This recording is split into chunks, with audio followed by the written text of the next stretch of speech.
যুদ্ধবিরতির আলোচনা শুরু করার যে পদক্ষেপ তা ইতিমধ্যে মার্কিন প্রেসিডেন্ট ডোনাল্ড ট্রাম্প নিয়েছেন এবং মার্কিন যুদ্ধবিরতি বিষয়ে আলোচনা করার জন্য মার্কিন প্রতিনিধি দলের অনেকে ইতিমধ্যে অবতরণ করেছেন পাকিস্তানের। অন্যদিকে এই যুদ্ধবিরতি আলোচনায় গতবারের মতো মার্কিন প্রেসিডেন্ট ডোনাল্ড ট্রাম্পের জামাতা জেরাল্ড কুশনার, জেডি ভ্যান্স, যিনি হচ্ছেন মার্কিন ভাইস প্রেসিডেন্ট এবং মধ্যপ্রাচ্য বিষয়ক মার্কিন প্রেসিডেন্টের উপদেষ্টা স্টিভ উইটকফ থাকছেন।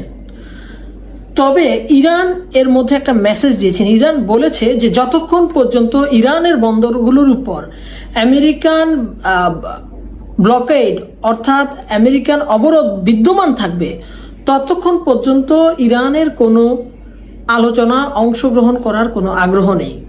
আমরা ইতোপূর্বে দেখেছি যে এর আগে